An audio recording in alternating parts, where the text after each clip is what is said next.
As of recording, I'm hot off the heels of my first blind playthrough of the first Silent Hill, and after spending hours upon hours having little to no clue what was going on with only vague clues and concepts to hold me over, I began to develop an itch for the old school horror game vibes that I get from playing PS1 and some early PS2 survival horror games.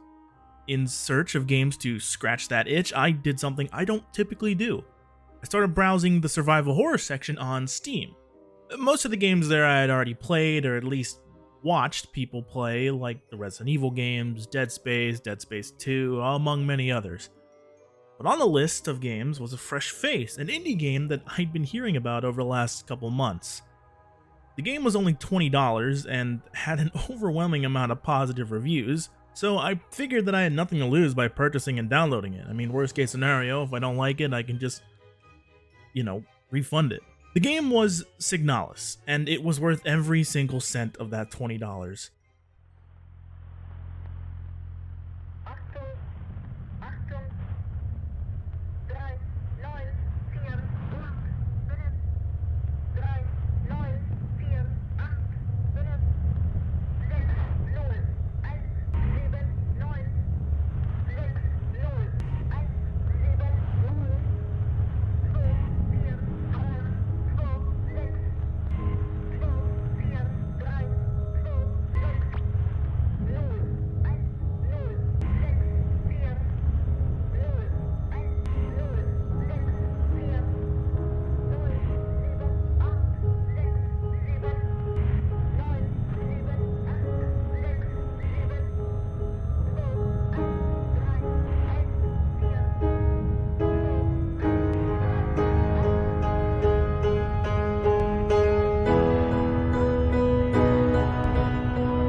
Signalis was developed by the two-person German studio Rose Engine, which just completely baffled me that something this good was made by two people.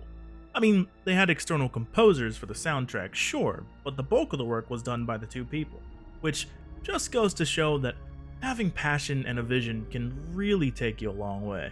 The plot of the game starts out pretty straightforward, with you playing as an Elster unit replica named Elster. A replica is a man-made cyborg made with both mechanical parts and laboratory-grown human parts like skin, brains, and other organs, which is honestly a pretty cool concept. Elster is looking for her partner, Ariane, who went missing when their ship the Penrose crashed on a remote ice world. Elster makes her way to a nearby mining facility and quickly discovers that the human staff is dead from some mysterious alien virus. Honestly, at this point, I thought the plot was going to be that Ariane is going to turn out to be dead the whole time from an old alien virus unearthed by the mining, but it's way more interesting and complex than I thought. The virus, or whatever killed the crew, also affected the replica staff differently. It affected their organic components, causing their skin to deteriorate, and they also lost their higher brain functions, leaving them as disfigured, aggressive monsters. Elster must travel deeper into the facility to find Ariane, despite all signs telling her to turn back, and that's the short of it, but you gotta experience it for yourself, because it gets pretty trippy the deeper you go into the game. The game is a third-person shooter with a not quite top-down, not quite isometric camera. I guess you could call it a 2.5D third-person shooter that takes inspiration from the established pillars of the survival horror genre, as well as references to famous literature like the works of H.P. Lovecraft and The King in Yellow. Honestly, the best way I can describe it is a good mix of Resident Evil and Silent Hill with a bit of Dead Space and sci-fi horror tossed in. Elster only has 6 inventory slots similar to Resident Evil's inventory with no inventory upgrades. There's more to the inventory than just storing key items and weapons and ammo though. You can examine and combine items just like in Resident Evil. Look, I'm going to keep comparing Signalis to Resident Evil and Silent Hill because it draws clear inspirations from both series in all the right ways. If you press down on the inventory screen, you can bring up the map, which I found myself doing often to either make sure I was going the right way or charting a path to where I needed to go to solve a puzzle or pick up a key item I left behind due to a full inventory. On the flip side, you can press up while in the inventory to do multiple things, like read any documents you found lying around, check Elster's overall status, and my personal favorite mechanic, the radio module. This is something you get early on in the game, and I honestly thought it would function in the same way the radio from Silent Hill does, by emitting sounds when near an enemy. Boy was I glad to be wrong, because this is used to solve a lot of important puzzles. For example, there are various safes you can find that contain key items that you'll need to progress, but the combination is only known by the staff, and well, it's not like there's anyone around to give it to you. You can, however, find a document that notes that someone is broadcasting the safe codes over various radio frequencies. You can find another document with those frequencies written on it, and tune your radio to them to see the safe combinations.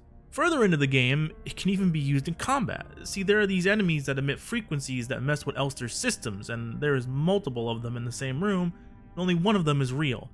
And the way to beat them is by tuning your radio to the frequencies that flash on screen in order to create a feedback loop that eventually kills them. Okay, editor's note. I'm on my second playthrough, and I found out that you could just shoot each one until you kill the real one, because it dies in one shot. But the radio method saves ammo, which is important in a game like this. Anyway, back to the video. Now you might be saying that 6 slots is too small for an inventory, and normally you'd be right. However, the game is balanced for it because, like in RE, there are various save rooms spread throughout the game where you can save your progress and organize your inventory with the trusty old item box, restoring excessive items. I constantly found myself making runs back to the save room to store items that I didn't need yet, or take items that I needed for a puzzle, grab some extra heals, or swap out weapons and ammo. Another huge plus in terms of game design is the fact that you can access the inventory while solving a puzzle, which is a nice feature considering in other games in the survival horror genre would make you back out of the puzzle in order to open the inventory. Silent Hill.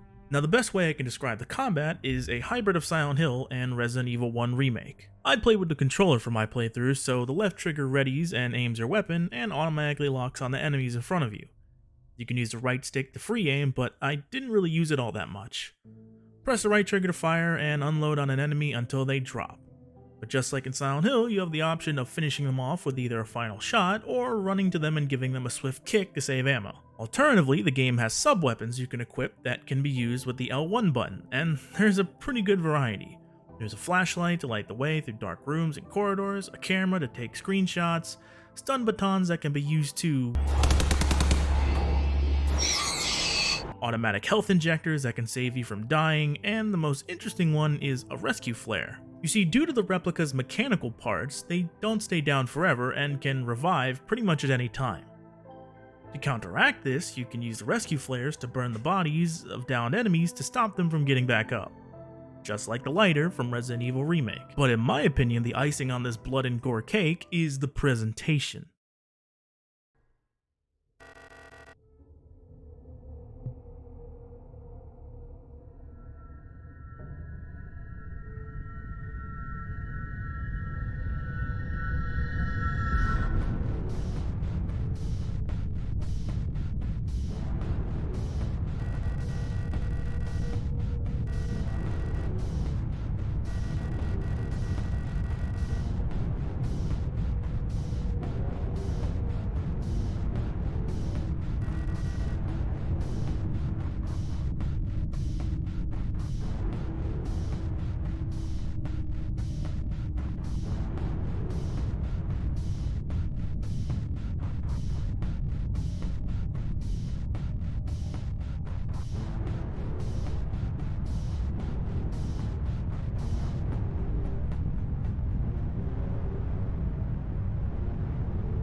This game is fantastic with its presentation, the graphics being the forefront. I mean, they harken back to that PS1 era of games with selective use of amazing pixel art that's both beautiful and unsettling. The dimly lit hallways of the freshly abandoned mining facility, riddled with replica corpses and mounds of pulsating flesh, really make for a tense atmosphere. The game also has selective first-person sections that are pretty interesting with some symbolism that probably went right over my head initially. The world is pretty fleshed out with documents and posters you can find that give you more background on the various replica models, like what they were designed to do, how they behave, and the fact that they have a hierarchy. Like how the Yules form large groups and give each other nicknames and like to sing and dance because the original brain cloned for them was that of a ballet dancer. By the way, all the replicas have the same cloned brains because it was cheaper, which is just a fun fact. To keep calm and stable, they require access to music and mirrors because they have a strong urge to regularly check on their appearance. Or how the strong and silent ARAS units are very judgmental and will share their judgments with their entire group.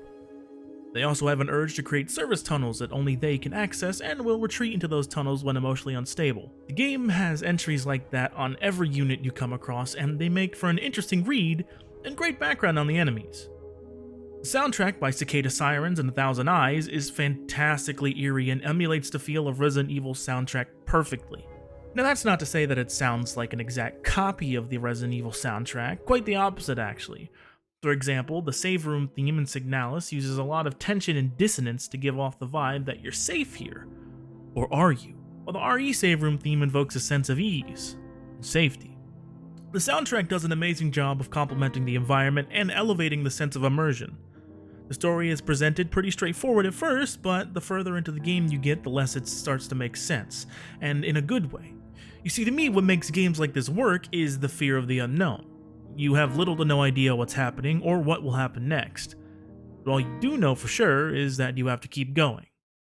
Okay, so I might get into some spoilers here, so be wary if you still want to play the game for yourself. Although if you've made it this far, you probably don't care about spoilers. I absolutely loved every moment of this game, and my favorite part of the story has to be the fact that there's a lot of food for thought as to what exactly happens throughout the game or what caused the events of the story. Is it an unearthed ancient virus that caused all this, like I initially thought, or is it all the dying dream of Elster and Ariane as they slowly die of radiation poisoning?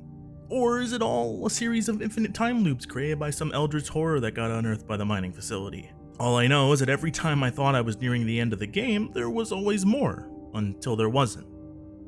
The game has 3 endings and 1 secret ending. The first 3 are determined by your playstyle, i.e. how many enemies you killed and how long you've played.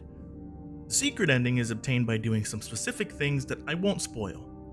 The ending that I got was called the Promise Ending, where Elster, having beaten Falk, returns to the Penrose to fulfill her promise. What is this promise we've been hearing about throughout the entire game? Well, it turns out my assumption earlier was correct, or at least somewhat correct. So allow me to give a bit of background to fill in some of the blanks. The whole purpose of the Penrose project was to find suitable planets for colonization. Ariane signed up to get away from home, and Elster was assigned as her maintenance replica. After 3,000 cycles, the final mission correspondents from their empire basically said that if they hadn't found a suitable planet, that their time was up, their rations were running low, and Elster's functional life was coming to an end, and the reactor shields would begin to fail and start leaking deadly radiation. The recommended action, and I kid you not, was to not portion rations or attempt repairs and to just accept her death. Or she could have Elster kill her to spare her from her suffering. That is the promise Elster made, to kill Ariane and put her out of her misery.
Signalis is an amazing example of classic survival horror done right.